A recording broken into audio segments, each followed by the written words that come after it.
Hi, my name is Guy Notham, and I'm a product specialist at ACIST Medical Systems. I want to address some of the most common questions received by our service department. The most common question we get relates to installation of the RXi system.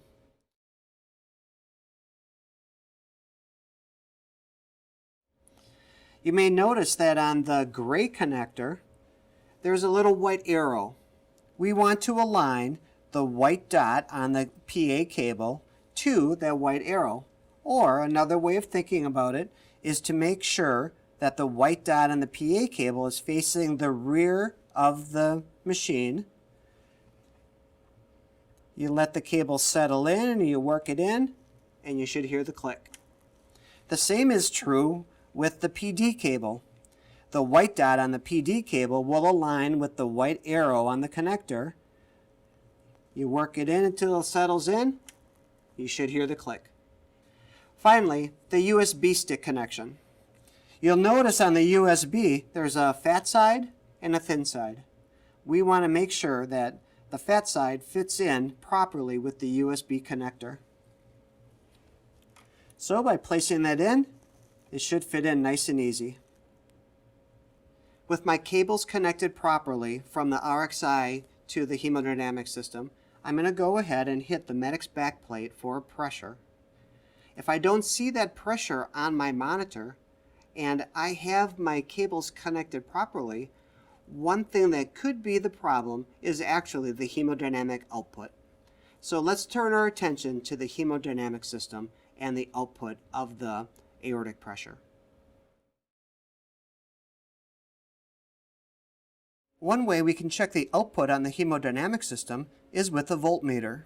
We have to input into the hemodynamic system a known pressure of 100 millimeters of mercury pressure. Now with that pressure input, I can go ahead and check with my voltmeter what the voltage is of the output. And in this case, you can see we have 1 volt. If you see anything other than 1 volt at 100 millimeters of mercury pressure, the output on the hemodynamic system is not sending the correct signal.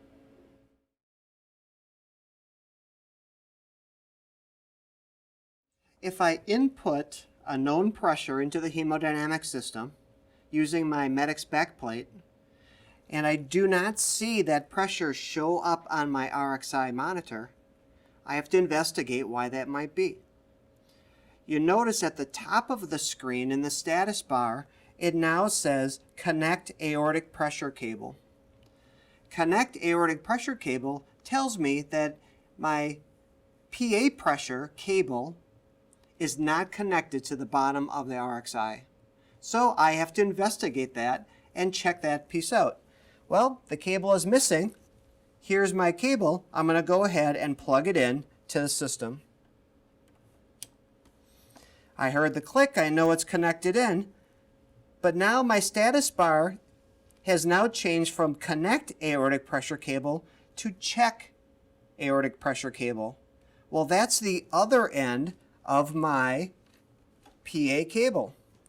So let's go ahead and check that pressure.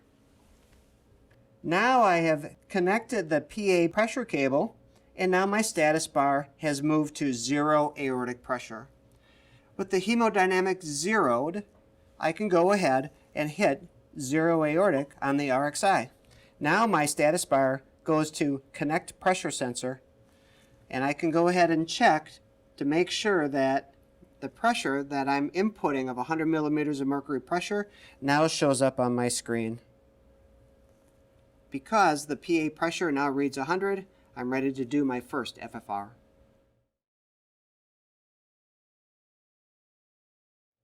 Not all cath labs utilize the CVI and the medic's backplate, so we have to ask the biomed department for a little help with our installation. What the biomedical engineers can help us with is bring up a device such as this that can input a known pressure into the hemodynamic system for both calibration and for calibrating the RXi. They have confidence in their devices that they're accurate, and they check these yearly. So asking them for a little help, they'll bring a device such as this up to input a known pressure, and we can calibrate the RXi using this.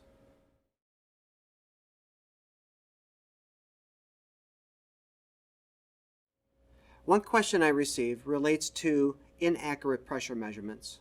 Well, the inaccurate pressure measurements really relate to the setup of the cath lab. So here we have the Navvus catheter sensor at the guide catheter tip, and we want to be measuring a good aortic pressure in which to equalize to. Well, the first thing we want to do is we want to make sure that our hemostasis valve is closed all the way.